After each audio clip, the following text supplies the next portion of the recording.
नमस्कार, बहुत स्वागत है आपका आश्रम यूट्यूब चैनल पर। आज के अंक में हम बात करेंगे विभिन्न रेखाओं के संयोग से बनने वाले त्रिभुज के विषय में। अक्सर हम देखते हैं कि हमारी रेखाओं के आपसी संयोग से ट्रायंगल बनते हैं।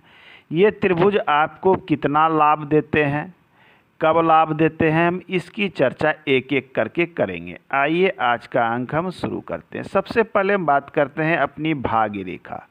हमारी भाग्य रेखा कुछ इस प्रकार से हथेली में रहती है। ये यहाँ पर ये दो रेखाओं को परस्पर मूल रूप से काटती है, जिसमें से एक आती है आपकी मस्तिष्क रेखा और दूसरी होती है आपकी हृदय रेखा। ये रेखा, इन कटाव पर क्या होता है, यहाँ कुछ त्रिभुज का चिन्ह बनता है। आइए ये त्रिभुज कैसा बनता है हम इसे देख लेते हैं। ये हो सकता है आपका हार्ट लाइन हो। कभी ये त्रिभुज इस स्थान पर बन जाता है तो कभी इस स्थान पर एक त्रिभुज बनता है। शास्त्र कहता है कि इन दोनों रेखाओं के संयोग से बनने वाला ट्रायंगल शुभ होता है। यदि इस प्रकार से बने, कभी कभी ये इस प्रकार से भी बनता है, यहाँ भी बन सकता है, किसी भी तरफ में बन सकता है। कभी कभी एक से अधिक संख्या में भी ये त्रिभुज आपके हथेली में हो सकता है। तो इस प्रकार से जो हृदय रेखा और भाग्य रेखा के संयोग, ये दो रेखाएं हैं, इनके संयोग से बनने वाला निर्दोष त्रिभुज अति शुभ माना जाता है। ये त्रिभुज अति शुभ ऐसे जातक अपने पुरुषार्थ के बल पर अर्थात अपने वर्क के बल पर एक लंबे समय तक युवा अवस्था में जो पुरुषार्थ करते हैं उनका इनको फल अवश्य प्राप्त होता है। और ये सफलता अचानक से मिलती है, थोड़ी विलंब से अवश्य मिलती है, लेकिन अचानक से ऐसे जातक धनवान होते हैं और जीवन में ऐसे जातक धनवान अवश्य बनते हैं। प्रारंभिक अवस्था थोड़ी बीत जाने के बाद में इन्हें विशेष सफलता प्राप्त होती है, अपने ध्येय को प्राप्त करते हैं, लक्ष्य को प्राप्त करते हैं। ये त्रिभुज अचल संपत्ति के योग को भी दिखलाता है। ऐसे जातक को एक बड़ा अचल संपत्ति, अच्छे घर बना सकते हैं। अचल संपत्ति में भूमि भी आता है, बंगला भी आता है, घर भी आता है। तो ये अचल संपत्ति एवं संपत्ति के योग, ये त्रिभुज शुभ माना जाता है। ये इस प्रकार से बने या इस प्रकार से बने या फिर ये यहाँ बने, हम इस पर उम्र की गणना के अनुसार ये तय करते हैं कि इस त्रिभुज का लाभ आपको कब प्राप्त होगा। यदि ये यहाँ बनता है तो उम्र के द्वितीय चरण में अर्थात 52 से 55 ईयर के बाद में इसका लाभ आपको प्राप्त होने वाला है। इस प्रकार से ये गणना की जाती है। अब भाग्य रेखा पर दूसरा जो त्रिभुज बनता है वो त्रिभुज बनता है मस्तिष्क रेखा से भी संयोग से। ये हेडलाइन है हमारी। हम देखते हैं कि इस स्थान पे कभी त्रिभुज बन जाता है तो भाग्य रेखा पर कभी यहाँ पर भी त्रिभुज बन जाता है, इस प्रकार से भी बनता है। तो हेडलाइन के संयोग से जो त्रिभुज बनता है ये जातक को धार्मिक प्रवृत्ति का भी बनाता है। ऐसे जातक परोपकारी व्यक्ति होते हैं, धार्मिक प्रवृत्ति के होते हैं, गुणवान व्यक्ति होते हैं। ऐसे जातक के पास अचल संपत्ति के योग अच्छे बनते हैं। अचल संपत्ति में वाहन, घर एवं भूमि इत्यादि आती है। जो संपत्ति आपके पास अस्थिर नहीं, इसमें वाहन नहीं आती है, भूमि, घर, मकान, बंगले इत्यादि आते हैं अचल संपत्ति के रूप में। तो ये एक अच्छा संयोग होता है यदि यहाँ पर आपके हथेली में इस प्रकार का त्रिभुज बनता हो। ये त्रिभुज आपके हथेली में इस प्रकार से भी बन सकता है। इसके भी सेम फल दिए गए हैं कि आपको ये शुभ परिणाम देगा। कभी कभी ये यहाँ भी बनता है तो इसके भी शुभ परिणाम बताए गए हैं। ये जो शुभ परिणाम मिलते हैं उम्र की गणना के अनुसार, शास्त्र कहता है कि ये उम्र जो होती है ये लगभग 35 से 36 वर्ष की उम्र होती है। तो इसका जो फल मिलेगा आपको लगभग 35 ईयर के आसपास या इसके बाद इसका फल आपको प्राप्त होने वाला है। अब आइए हम दूसरी रेखा पर बनने वाले त्रिभुज की बात करें। ये तो थी हमारी भाग्य रेखा।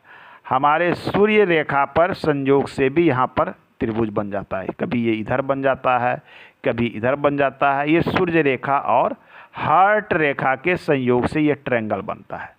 शास्त्र इस त्रिभुज को भी काफ़ी शुभ मानता है और प्रैक्टिकली भी देखा गया है कि ये त्रिभुज जातक के लिए काफ़ी शुभ होते हैं। ऐसे जातक जो होते हैं जिनको यहाँ त्रिभुज बनता है, ये काफ़ी जो है कर्तव्यनिष्ठ और प्रतिभाशाली व्यक्ति होते हैं, वचनबद्ध होते हैं, अपने बात के पक्के होते हैं, कार्य के पक्के होते हैं, प्रतिभाशाली होते हैं, गुण इनमें भरा हुआ होता है। ये चाहे जिस भी क्षेत्र में वर्क करें, जिस भी क्षेत्र में, वर्क का क्षेत्र कोई भी हो सकता है, ऐसे जातक को अच्छी प्रतिभा प्रतिष्ठा मिलती है, अच्छे गुण मिलते हैं, अच्छे पद भी मिलते हैं। किसी न किसी वर्क के क्षेत्र में इनको विशेष दक्षता भी होती है, मतलब किसी कार्य को करने में निपुणता के साथ करते हैं, जिसके कारण इनको एक उच्च पद प्राप्ति भी होती है। यदि अन्य चीज़ें अच्छी अवस्था में है, जैसे सूर्य पर्वत शुभ अवस्था में है, रेखाओं की स्थिति अच्छी है, तो ये यहाँ पर इनको एक उच्च और अच्छा पद भी जो है देता है। एक चीज़ आप हमेशा ध्यान में रखें, कोई भी त्रिभुज हो या कोई रेखा हो, ये आपको 100% शुभ परिणाम तब देती है जब ये शुद्ध और निर्दोष अवस्था में बनी हो। इसे कोई रेखा काटती नहीं हो, इसमें किसी प्रकार का टूट न हो, तो ही इसके अच्छे परिणाम मिलते हैं। यदि इसमें टूट फूट होती है, स्पष्ट नहीं है, रेखाएं इस प्रकार से बनी है, त्रिभुज इस प्रकार से बनी है, ये आपके अस्थिर प्रकृति को दिखलाती है। आप अस्थिर होकर वर्क नहीं कर पाएंगे, निश्चिंत होकर काम नहीं कर पाएंगे, आपको कार्य में मन नहीं लगेगा, या आप परिश्रम अधिक करेंगे तो आपको सफलता उसके अनुपात में नहीं मिलेगी। ये स्थिति हो जाती है। तो बनावट पर आप अवश्य ध्यान दें। अब सूर्य रेखा पे होती है कभी कि मस्तिष्क रेखा के संयोग से, ये हमारी हेडलाइन है, यहाँ पर भी त्रिभुज बन जाता है। ये इस प्रकार से, यह त्रिभुज भी शुभ माना गया है। ये त्रिभुज दोहरा लाभ देने वाला है, मतलब व्यक्ति के अंदर जितनी क्षमता है, जितनी प्रतिभा है, उसके अनुपात में इनको 2 गुना सब कुछ प्राप्त होती है। सूर्य को सफलता का कारक माना जाता है, सूर्य को राज द्वारा लाभ से भी जोड़कर देखा जाता है, सूर्य को धार्मिक प्रवृत्ति, शासन की प्रवृत्ति, इन सब चीज़ों से जोड़ते हैं। सूर्य को प्रतिभा, तो इनकी प्रतिभा तेज़ी से फैलती है, इनको दोहरा लाभ होता है। यहाँ इनकी मानसिक शक्ति और इनकी जो है कर्म की शक्ति दोनों वर्क करती है। यदि सूर्य रेखा पर इस स्थान पे कभी कभी हम देखते हैं कि इस स्थान पे जाके बन जाता, अंतिम स्थान में त्रिभुज बनता हो, जैसे इस प्रकार की सूर्य रेखा है, हो सकता है कि उंगली के ये देखिए इस प्रकार से त्रिभुज बनता हो। यह त्रिभुज भी शुभ माना जाता है। इनकी प्रतिभा का लाभ इनको अवश्य मिलता है। ऐसे जातक को प्रतिष्ठा और प्रतिभा, इनका जो लाभ होगा ये अंतिम चरण में प्राप्त होगा, अर्थात उम्र के निकल जाने के बाद इन्हें जो है मान सम्मान पद प्रतिष्ठा मिलती है। युवावस्था में किए गए परिश्रम का लाभ इनको अंतिम चरण में जाके प्राप्त होता है, यदि इस प्रकार का त्रिभुज का योग बनता हो। अब आइए मैं दूसरी रेखा, तीसरी रेखा की बात कर लूँ। आपके लाइफ लाइन पे कभी कभी त्रिभुज बनता है। यदि यहाँ पर त्रिभुज बनता हो प्रारंभ में, कभी कभी जीवन रेखा में, मध्य में भी बनता है, आपके अंतिम स्थान पर भी बन सकता है, प्रारंभ में भी बन सकता है, कहीं भी। तो विशेष रूप से ये त्रिभुज जो है आपको रोग और व्याधि, शरीर में होने वाले स्वास्थ्य संबंधी नुकसान से ये आपको बचाते हैं। ये त्रिभुज स्वास्थ्य संबंधी होने वाले नुकसान से आपको बचाते हैं और आपको स्वस्थ रखते हैं। तो यह त्रिभुज शुभ माना जाता है कि ये आपको स्वस्थ रखते हैं। इस प्रकार से त्रिभुज बनता है जो लाइफ लाइन पे ये आपके जीवन में मिलने वाले सफलता एवं अचल संपत्ति के योग को भी दिखलाते हैं। यदि यहाँ पर बनता है तो उम्र के इस पड़ाव में जाके आपको एक अच्छी सफलता और अच्छी संपत्ति के योग को भी दिखलाता है। यदि ये 1 से अधिक बनता हो तो 1 से अधिक संपत्ति होने की भी संभावना निकल कर आती है। तो यह त्रिभुज शुभ माना जाता है आपकी हथेली पर। नेक्स्ट हम बात कर लें, हमारी हथेली में मस्तिष्क रेखा पर त्रिभुज बनता है।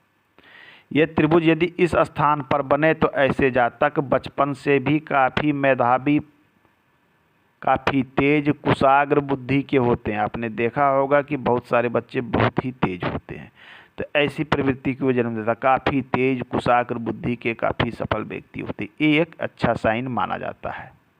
मध्य में बनने वाला आपके भाग्य रेखा के संयोग से बनता है, जिसकी चर्चा हम कर चुके हैं। यहाँ पर एक त्रिभुज बनता है जो बड़ा त्रिभुज इस प्रकार से स्वास्थ्य रेखा के संयोग से ये त्रिभुज बनता है। ये देख लीजिए भाग्य रेखा। यह त्रिभुज अति शुभ माना जाता है राहु क्षेत्र पर बनने वाला, जिसे धन की कोठरी भी कही गई है शास्त्र में। लेकिन ये राहु के साथ यदि आपके हार्ट लाइन के साथ यहाँ त्रिभुज बन जाता है तो ये त्रिभुज शुभ नहीं माना जाता। ये कहीं ना कहीं आपके स्वास्थ्य में, विशेषकर रक्त संचार में, ब्लड प्रेशर में, रक्त दबाव में, हृदय संबंधी समस्याओं को दिखलाता है। तो आपके स्वास्थ्य रेखा के साथ में यदि यहाँ पर त्रिभुज बनता हो आपके हार्ट लाइन के साथ में, तो ये त्रिभुज शुभ नहीं माना जाता। आपको स्वास्थ्य को लेकर विशेष सतर्क रहने की आवश्यकता है। तो आज के अंक में हमने देखा कि त्रिभुज के विभिन्न स्थानों पे शुभ एवं अशुभ प्रभाव के संबंध में मिलते हैं अगले अंक में। धन्यवाद।